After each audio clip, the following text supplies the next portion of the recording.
Hello everyone and welcome back to the channel. So मेरा नाम है टापुर और आज मैं आपसे डिस्कस करने वाली हूँ हर एक चैप्टर के important topics from all the chapters of ICSE chemistry class 10। ठीक है, सो लेट्स गेट स्टार्टेड।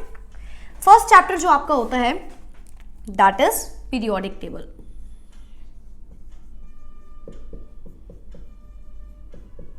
ठीक है, पीरियोडिक टेबल में सबसे इंपॉर्टेंट टॉपिक्स कौन से होते हैं? तो देखो, नंबर 1 पे जो सबसे इंपॉर्टेंट टॉपिक्स इसमें होते हैं वो होते हैं ट्रेंड्स इन प्रॉपर्टी, जिसका मैंने सिर्फ और सिर्फ 5 से पीरियोडिक प्रॉपर्टीज।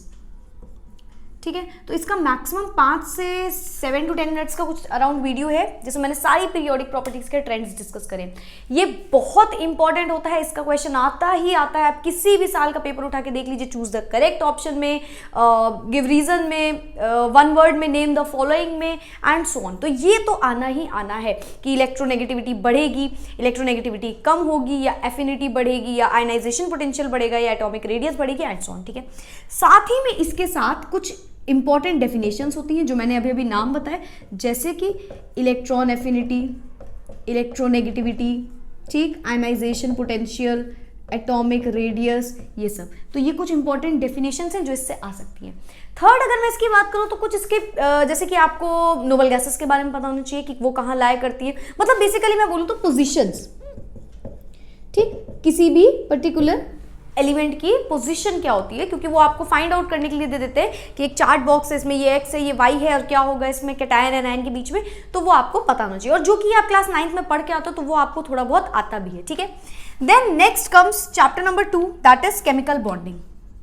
अब केमिकल बॉन्डिंग में 2 चीजें आपको सबसे ज्यादा इंपॉर्टेंट होने वाली हैं।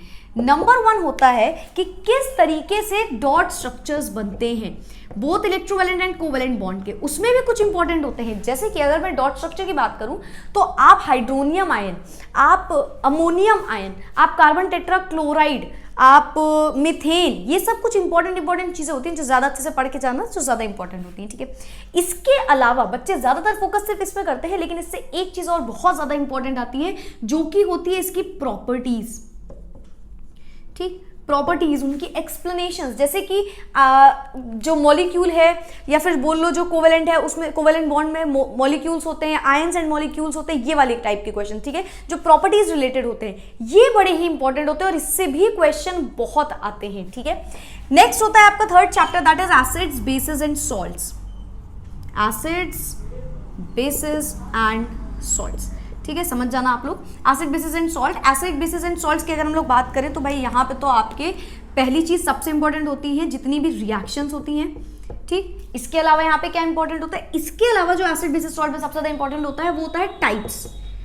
टाइप्स मतलब जैसे कि strong acid, weak acid, strong base, weak base. ठीक है, इस टाइप के आपको ये सारी चीजें आनी जरूरी है। ठीक है, इसी में बेटा एक और चैप्टर होता है जिसको आप बोलते हो एनालिटिकल केमिस्ट्री। ठीक, एनालिटिकल केमिस्ट्री, जिसका मैं अभी एक वीडियो बनाने वाली हूँ जो ज्यादा से ज्यादा 10 मिनट में होगा और पूरा चैप्टर समाप्त कर देंगे उसी 10 मिनट में। ठीक है, तो एनालिटिकल केमिस्ट्री में सबसे इंपॉर्टेंट होती हैं जो रिएक्शंस, ऑब्जर्वेशंस जो आती ही आती है, और बच्चे सोचते हैं ये ऑब्जर्वेशन तो हमने पढ़ी नहीं, क्योंकि वो ये चैप्टर मिस करके चले जाते हैं। आधे ज्यादा लोग तो ये चैप्टर करते ही नहीं है कि अरे इसका क्या काम है, एसिड बेसिस सॉल्ट में दो पेज का ये चैप्टर, तो इसमें तो कुछ खास है नहीं। सारी ऑब्जर्वेशन, ज्यादातर 50 to 60% ऑब्जर्वेशन इसी चैप्टर से आती है, जिसमें आपसे वो पूछते हैं कि NaOH के साथ रिएक्शन कराया है, NH4OH के साथ रिएक्शन कराया है, तो बताइए वो सॉल्यूबल होगा या फिर इनसॉल्यूबल होगा, या फिर कौन सा कलर निकलेगा। कलर वाले सारी रिएक्शंस यहाँ पे होती हैं जो आपको समझाई जाती है। ठीक है, तो ये हो गया यहाँ से इंपॉर्टेंट। देन नेक्स्ट चैप्टर आपका आता है chapter number 4 that is electrolysis. अब ये इलेक्ट्रोलिसिस होता तो बड़ा छोटा सा चैप्टर है, लेकिन यहां से क्वेश्चंस ऑलमोस्ट, छोटे से चैप्टर में बहुत सारी चीजें होती हैं जो बहुत बार आती हैं और लोग कंफ्यूजन सबसे ज्यादा हो जाती है इस चैप्टर में। पढ़ते टाइम ये चैप्टर सबसे आसान लगता है, लेकिन जब आप करोगे तो आप सोचोगे कि ये कहां से आ गया, वो कहां से आ गया। इलेक्ट्रोलिसिस में आपको हर एक का इलेक्ट्रोलिसिस करना आना चाहिए। जैसे कि एसिडिफाइड वाटर है तो क्या इलेक्ट्रोलिसिस हो रहा है, देन अगर इनके सेकेंड कोई लेड ब्रोमाइड है, फ्यूज लेड ब्रोमाइड, ठीक, तो उसमें क्या होता है, तो उसमें आपको रिएक्शंस जो होती है कैथोड और एनोड में, एट कैथोड एंड एनोड। ठीक, इसके साथ साथ कौन सा यहाँ पे कोई भी कैटलिस्ट जो यूज हो रहा है उसका क्या नाम है, वो क्यों यूज हो रहा है, कैटलिस्ट, ठीक, क्या यूज हो रहा है, क्यों यूज हो रहा है, ये सब यहां से आता है। ठीक है, देन नेक्स्ट चैप्टर आपका आता है मेटलर्जी। अब अब क्योंकि 2023 में मेटलर्जी में हट चुकी है स्टेजेस इन्वॉल्व इन मेटलर्जी, तो यहाँ पे जो सबसे इंपॉर्टेंट चीज बचती है, केवल एक बचती है, वो है मेटलर्जी ऑफ एल्यूमिनियम, ठीक, जिसमें आपका आता है हॉल हेरोल्ड्स प्रोसेस, ठीक, जिसमें आपका आता है bears process and so on, ठीक। तो ये आपकी फिर सबसे इंपॉर्टेंट यहाँ पे चीज बचती है।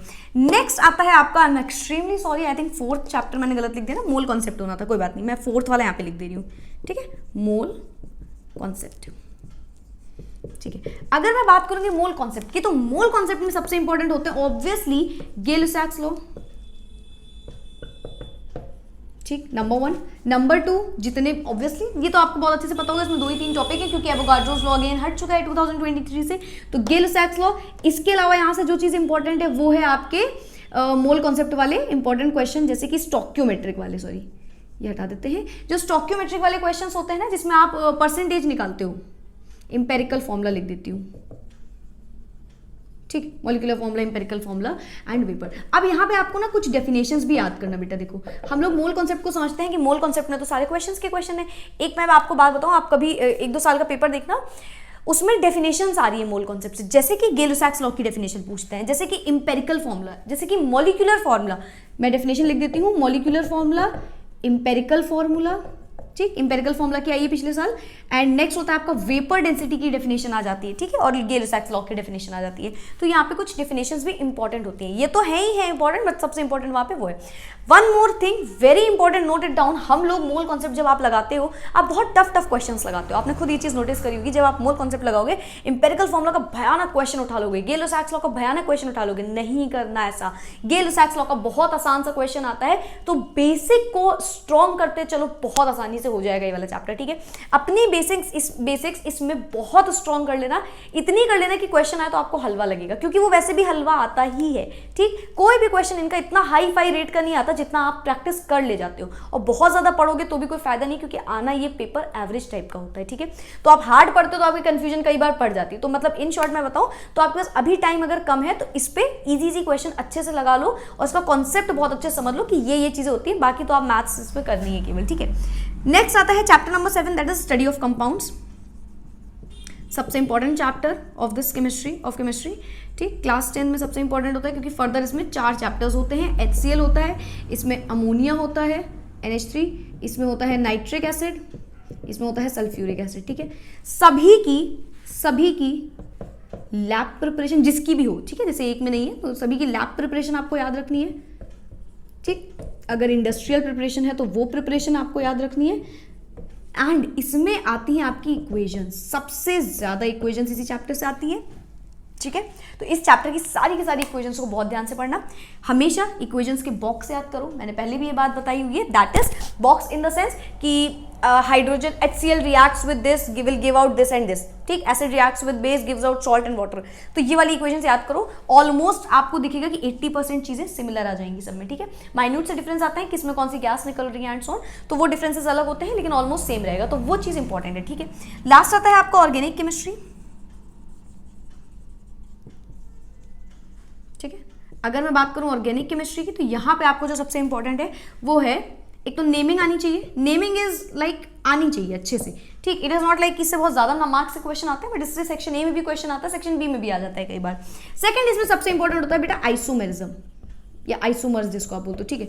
आइसोमर्स आपको आना चाहिए, जैसे वो बोलेगा कि किसी एक ब्यूटेन के 4 आइसोमर्स बताइए, 2 आइसोमर्स बताइए, या कितने आइसोमर्स होते हैं। आइसोमर्स वाले क्वेश्चंस इसमें पढ़ के जाना बहुत इंपॉर्टेंट होते हैं वो भी।